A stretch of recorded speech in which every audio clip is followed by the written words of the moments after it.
उम्मीद है कि आपको यह कहानी जरूर पसंद आएगी। अगर आपने अभी तक चैनल को सब्सक्राइब नहीं किया है तो कृपया करके चैनल को सब्सक्राइब जरूर करें। चलिए अब कहानी शुरू करते हैं। मेरा नाम बलबीर है और मैं एक ट्रक ड्राइवर हूं। लेकिन पहले मैं एम्बुलेंस चलाता था। मैंने एम्बुलेंस चलाना क्यों छोड़ा, इसके पीछे एक बहुत ही डरावनी कहानी है। पहले मैं आत्माओं, भूत प्रेतों पर यकीन नहीं करता था, लेकिन उस रात मेरे साथ कुछ ऐसा हुआ जिसने मुझे सोचने पर मजबूर कर दिया कि मरने के बाद आत्माएं आसपास ही रहती हैं। यह 2013 की बात है। एक शाम मुझे हॉस्पिटल से कॉल आई कि एक डेड बॉडी को उसके गांव लेकर जाना है। मैं उस डेड बॉडी को उसके गांव ले जाने के लिए तैयार हो गया, जो 150 किलोमीटर दूर एक पहाड़ी इलाके में था। उस डेड बॉडी के साथ कोई नहीं था, केवल उसका बेटा था जो अपनी मोटरसाइकिल से पीछे पीछे आने वाला था। शाम को करीब 8 बजे मैंने उस डेड बॉडी को एम्बुलेंस में लादकर पहाड़ की ओर निकल पड़ा। मेरे साथ एम्बुलेंस में कोई नहीं था। अगर कोई बीमार होता तो एक नर्स मेरे साथ होती, लेकिन उस डेड बॉडी के लिए नर्स की क्या ही जरूरत थी। मैं एम्बुलेंस में अकेला था और मेरे साथ सिर्फ एक लाश थी। मैं पहले भी कई बार इस तरह लाशों को ले जा चुका था, तो मेरे लिए यह कोई नई बात नहीं थी। लेकिन उस रात जो हुआ वह मेरे लिए एक नया और बेहद भयानक अनुभव था। रात करीब 10 बजे मैं हाईवे के बीच में था। तभी मुझे एम्बुलेंस के अंदर कुछ अजीब सी गर्मी महसूस होने लगी, जबकि एम्बुलेंस की खिड़कियां खुली थी। इसके बावजूद अंदर बेहद गर्मी हो रही थी। वह एम्बुलेंस बिल्कुल नई थी, उसे कुछ ही महीने हुए थे खरीदे हुए, और वह कई बार पहाड़ों में भी चल चुकी थी।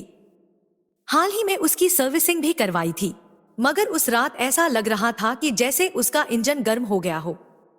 लेकिन मीटर देखने पर इंजन नॉर्मल था, फिर भी गर्मी तेज थी। मैंने इसे कोई टेक्निकल फॉल्ट समझा और एम्बुलेंस को एक होटल के सामने रोक दिया। होटल बंद होने को था, क्योंकि पहाड़ों में रात के 10 से 11 बजे तक सारी दुकानें और होटल्स बंद हो जाते हैं।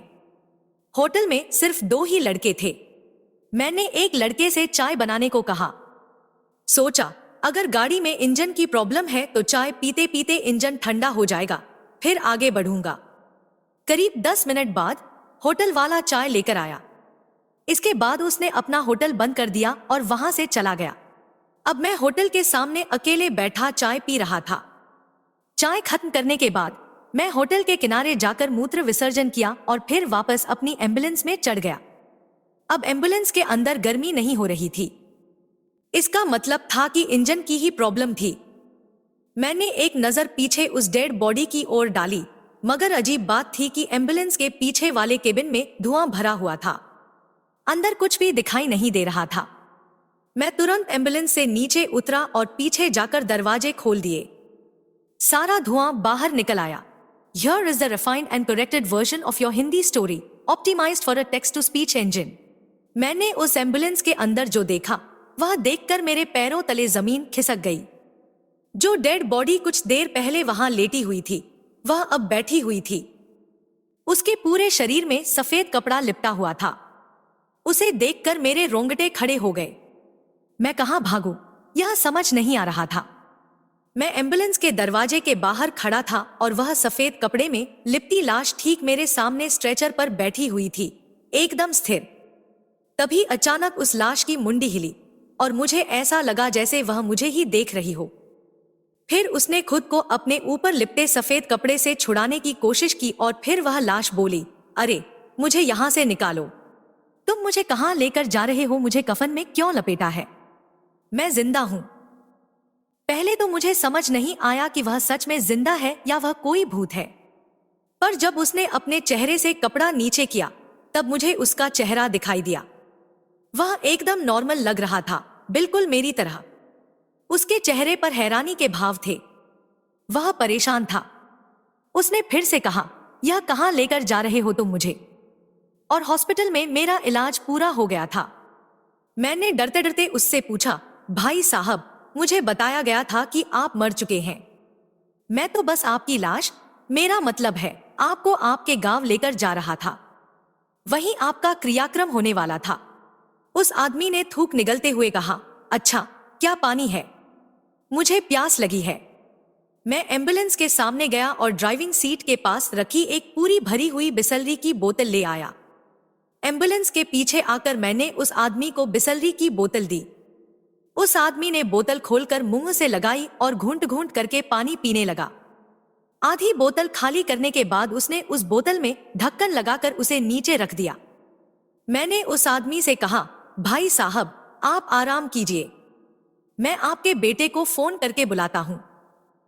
वह पीछे पीछे ही आ रहा था। वह आदमी कुछ नहीं बोला, बस मेरी तरफ देखता रहा। मैंने उसके बेटे को कॉल किया। दूसरी तरफ से उसने फोन उठाया। मैंने उसे सारी बात बता दी। वह हैरानी से बोला, क्या बात कर रहे हो, ऐसा कैसे हो सकता है, यह नामुमकिन है। मैंने कहा, आपके पापा उठकर मेरे सामने बैठे हुए हैं, आप जल्दी आइए, वह परेशान हो रहे हैं। दूसरी तरफ से उस लड़के ने कहा, अच्छा ठीक है, आता हूं। मैंने उस आदमी से कहा, भाई साहब, आप आराम से लेट जाइए, आपका बेटा आता ही होगा। इतना कहकर मैंने एम्बुलेंस के दरवाजे बंद कर दिए। मैंने खिड़की से देखा कि वह आदमी वापस स्ट्रेचर पर लेट गया।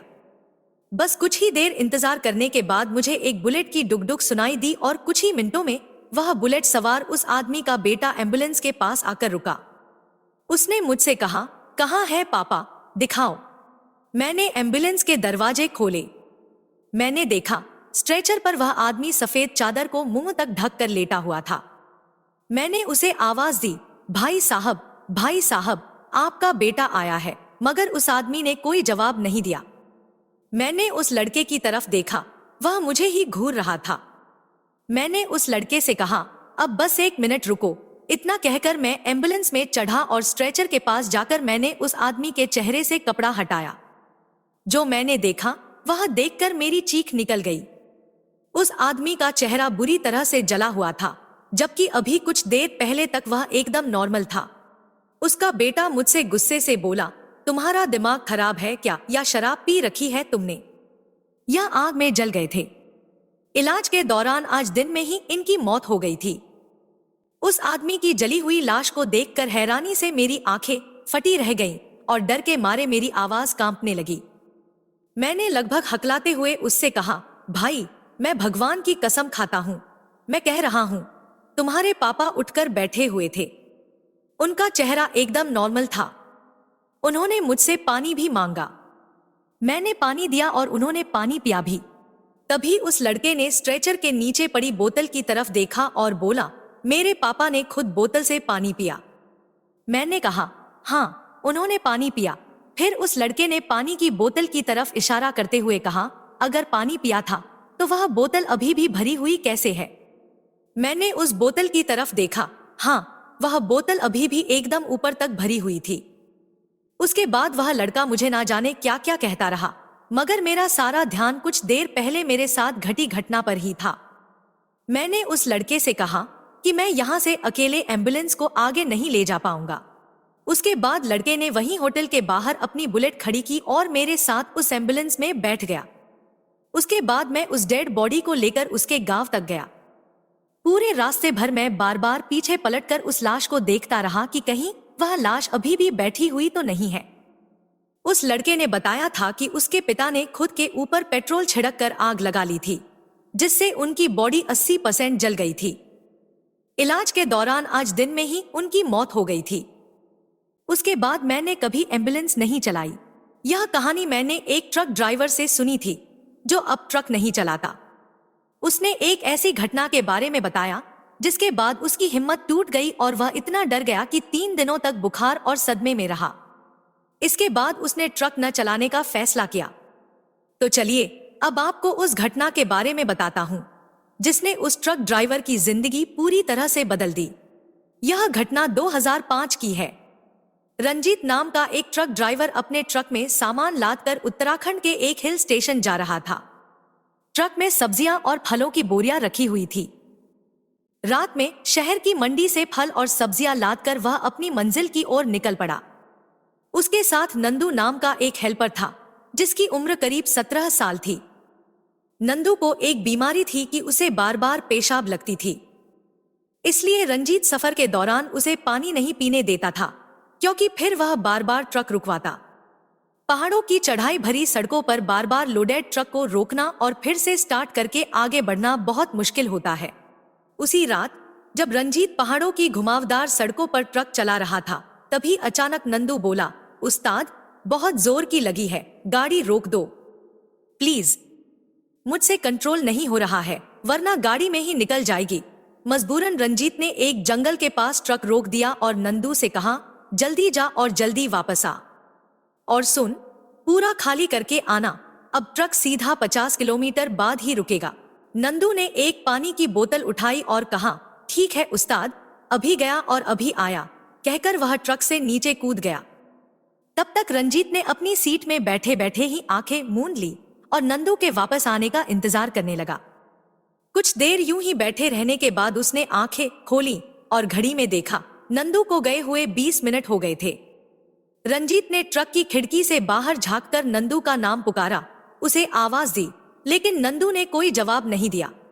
रंजीत ने दोबारा नंदू को आवाज दी, लेकिन जब कोई जवाब नहीं आया तो वह ट्रक से नीचे उतरकर उसे ढूंढने के लिए जंगल के थोड़ा अंदर चला गया। उसके पास एक टॉर्च थी, जिसकी रोशनी उसने चारों तरफ घुमाई, मगर दूर दूर तक नंदू का कोई नामोनिशान नहीं था।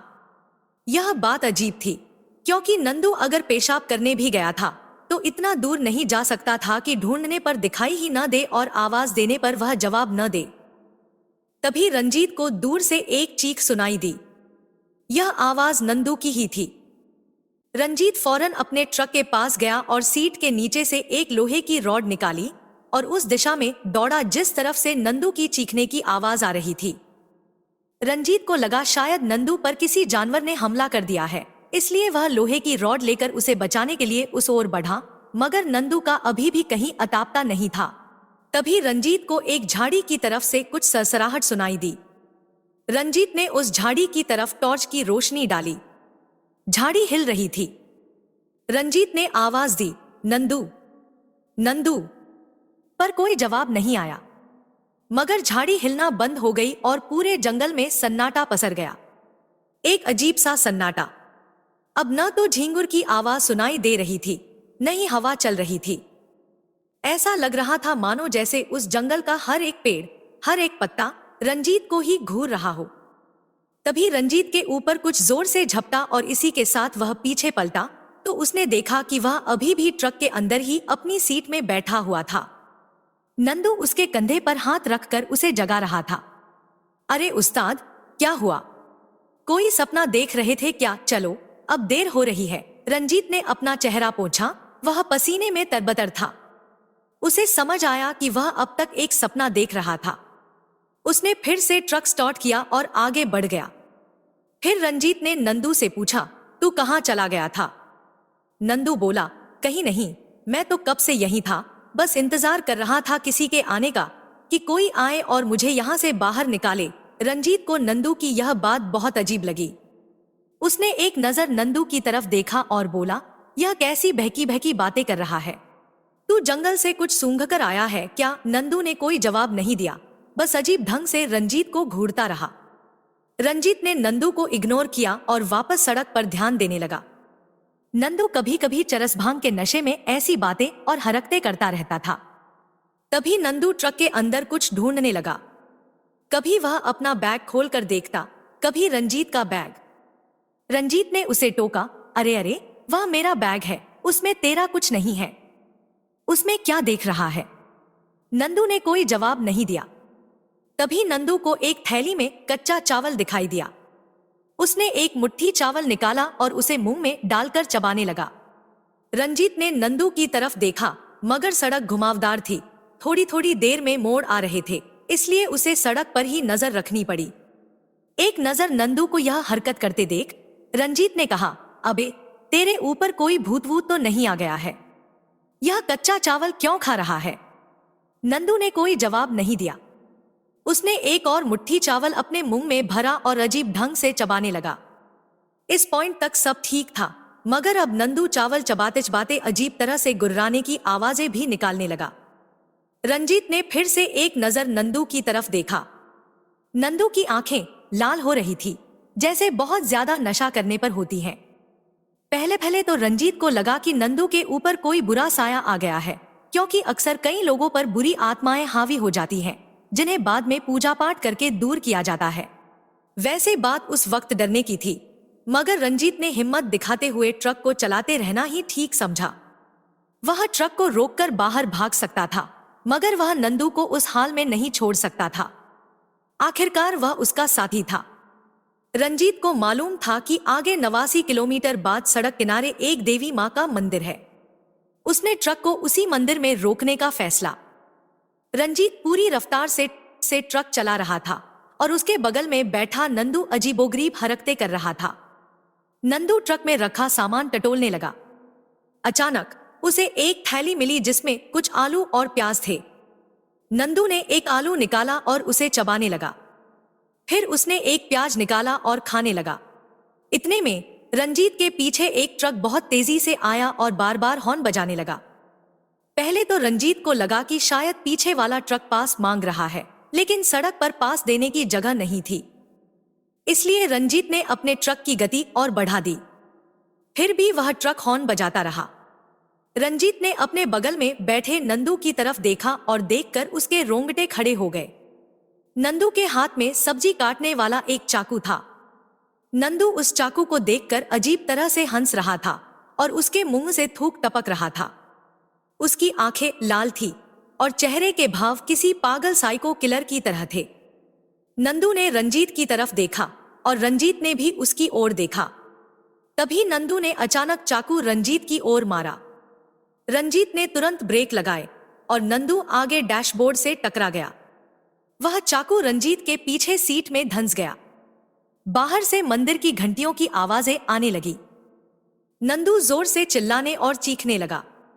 तभी रंजीत की बगल वाली खिड़की पर एक आदमी चढ़ा और बोला, उस्ताद, आप किसे उठा लाए हो? रंजीत ने चौंक कर अपने बगल में देखा। ड्राइविंग सीट के बगल में नंदू खड़ा था। उसने फिर से ट्रक के अंदर बैठे नंदू की ओर देखा। इस बार ट्रक के अंदर बैठा नंदू नहीं था, बल्कि उसकी जगह एक काली परछाई थी जो एक काले धुएं के समान दिख रही थी। फिर वह काला धुआं ट्रक से बाहर निकल गया। रंजीत का कलेजा मुंह से बाहर निकलने को तैयार था। उसकी धड़कनें 200 की रफ्तार से दौड़ रही थी। नंदू तेजी से देवी मां के मंदिर के अंदर गया और एक लोटे में गंगाजल लेकर आया। उसने ट्रक के अंदर और बाहर गंगाजल छिड़का और एक घूंट रंजीत को भी पिलाया। रंजीत ने नंदू से कहा, यार, वो कौन था? मुझे तो लगा था कि तू है। मरते मरते बचा यार, वरना वो मुझे चाकू से काटने ही वाला था। नंदू बोला, उस्ताद, मैं हल्का होने गया था, लेकिन वापसी में जब मैंने ट्रक की ओर देखा तो एक काली परछाई ट्रक में चढ़ रही थी।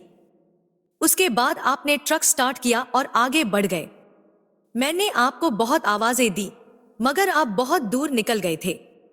फिर मैंने इस दूसरे ट्रक वाले से लिफ्ट लेकर आपका पीछा किया। हम हॉर्न बजाकर आपको रोकने की कोशिश कर रहे थे, मगर आपने ट्रक और तेज कर दिया। खैर, जो भी हो, शुक्र है कि सही समय पर देवी मां का मंदिर आ गया।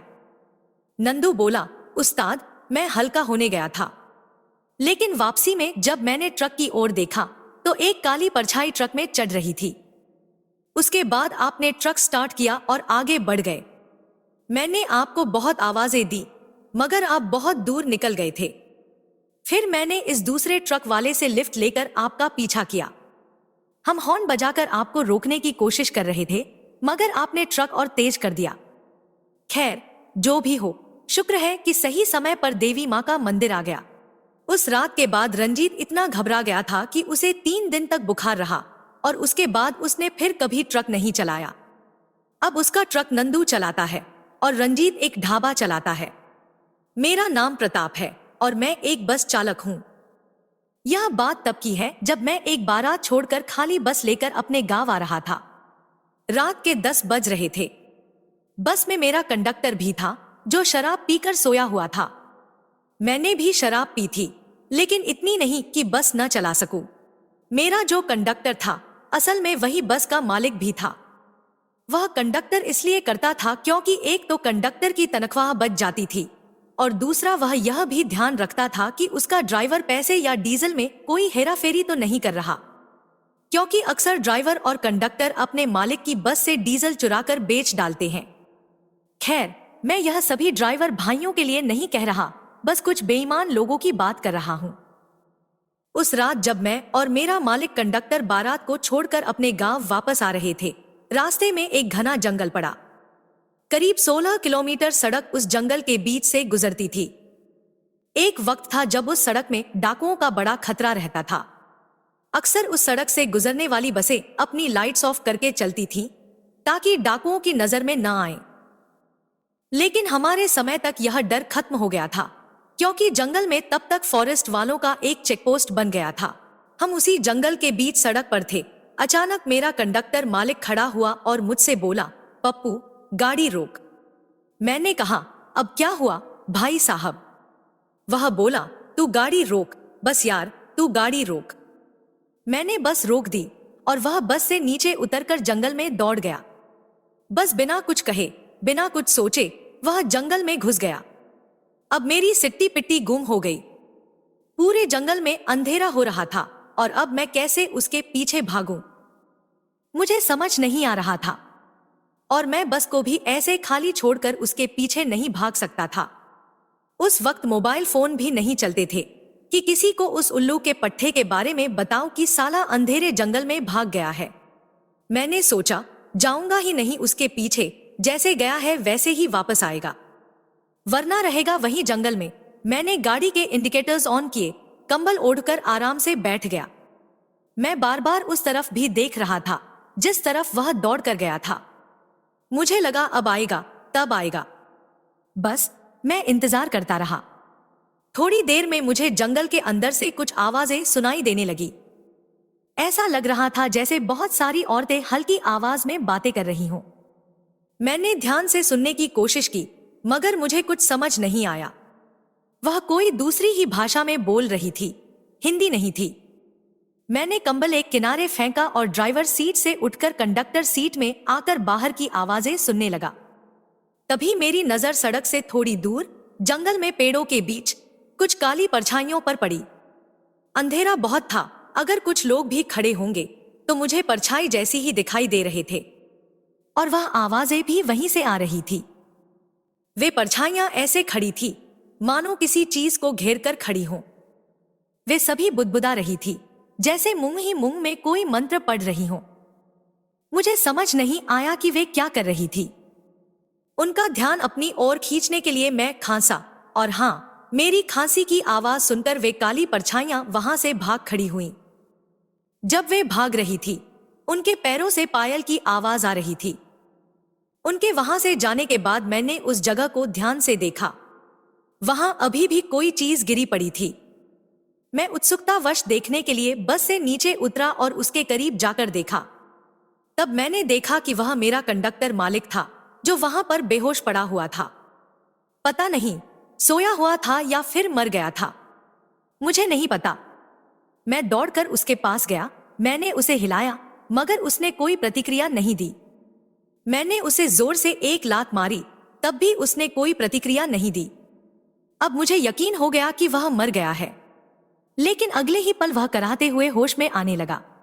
मैंने कहा, मालिक साहब, मुजरा देख लिया हो तो घर चले, अब बहुत लेट हो गया है, मालकिन आपकी राह देख रही होंगी। वह बोला, हाँ, पहले मुझे उठाओ तो सही। मैंने उसे उठाया और सहारा देते हुए बस के अंदर लाकर उसकी सीट में बिठा दिया। वह अपने कपड़े और हाथ पैर चेक कर रहा था कि कहीं चोट तो नहीं लगी। मैंने उससे पूछा, वैसे मालिक साहब, कौन थी वो? वह बोला, अब कौन कौन थी? मैंने कहा, वही जिनसे मिलने को बड़े बेकाबू हो रहे थे आप। सब्र नहीं हो रहा था आपसे, भागते हुए गए थे जिनके पास। वह बोला, अब कौन भागते हुए गया? मैं तो मूतने के लिए उतर रहा था। उतरते वक्त मेरा पैर लड़खड़ा गया और मैं ढलान में तेजी से उतरता गया और फिर जमीन में गिर गया। मैंने मजाक के अंदाज में कहा, तो फिर तो मूत निकल गई होगी। आपकी पैंट में कुछ गीला गीला, ठंडा ठंडा महसूस हो रहा है। वह बोला, हाँ, लगता है पैंट में ही हो गई। किसी को बताना मत। मैंने कहा, हाँ हाँ, नहीं बताऊंगा, पर यह तो बताओ, वो थी कौन? वह फिर से चिढ़ते हुए बोला, अरे कौन कौन थी भाई? मैंने कहा, अरे, जब मैंने आपको देखा था तब कुछ औरतें आपको घेर कर खड़ी थी, सबकी सब निहार रही थी आपको। वह बोला, क्या बात कर रहा है भाई, डरा मत यार। तब मैंने उसको कहा, यार मालिक साहब, 5 औरतें थी, आपको घेर कर खड़ी थी। सबने काले कपड़े पहने हुए थे और मुंह ही मुंह में कुछ मंत्र पढ़ रही थी। मुझे लगा आपको गाना सुना रही है। तब उसने कहा, देख, अब जितना जल्दी हो सके यहां से बस बाहर निकाल, यह जंगल रात में सेफ नहीं है। देख, इतनी देर से हम यहां पर खड़े हैं मगर अभी तक कोई दूसरी गाड़ी यहां से नहीं गुजरी है। मुझे पक्का यकीन है यहां पर भूत पिशाच का साया है। तभी मेरी नजर खिड़की से बाहर गई। मैंने एक पेड़ के पास खड़ी वही 5 औरतों की परछाई देखी और 10 लाल आंखें जो हमारी तरफ ही देख रही थी। मैं अभी तक तो मजाक के मूड में था, लेकिन अब मुझे भी यकीन हो गया कि सामने वह 5 औरतें सच में भूत हैं। मैंने अपने मालिक को पेड़ के पास खड़ी उन 5 परछाइयों के बारे में नहीं बताया, वरना वह उनको देखकर पक्का चिल्लाता और जरूर कुछ गड़बड़ हो जाती। मैंने चुपचाप ड्राइविंग सीट में आकर बस स्टार्ट की और पूरी रफ्तार से वहां से अपनी बस भगा ली। मैं बार बार जंगल की तरफ देख रहा था। वे 5 काली परछाइयां अभी भी जंगल में दौड़कर हमारी बस का पीछा कर रही थी और मुंह ही मुंह में कुछ मंत्र बुदबुदा रही थी। समय रहते मैंने उस जंगल से अपनी बस बाहर निकाल ली और वे काली परछाइयां वहीं उसी जंगल में रह गईं। वह दिन है और आज का दिन है, मैं कभी रात में उस जंगल से नहीं गुजरा। मैं क्या, हर कोई रात में उस जंगल वाली सड़क को अवॉइड ही करता है। मैं सोच रहा था कि अगर वे 5 औरतों के मंत्र पूरे हो जाते तो ना जाने मेरे साथ या मेरे मालिक के साथ क्या होता। मगर शुक्र है कि अभी तक मेरे मालिक को कुछ नहीं हुआ। वह जितना पागल पहले था अभी भी उतना ही पागल है। दोस्तों, अगर आपको यह कहानी अच्छी लगी तो इसे लाइक जरूर करें। चैनल सब्सक्राइब नहीं किया तो सब्सक्राइब कर लें। मेरे चैनल में इसी तरह की कई और दिलचस्प कहानियां हैं, उन्हें भी जरूर सुनें। मुझे और इस कहानी को यहां तक सुनने के लिए आपका धन्यवाद।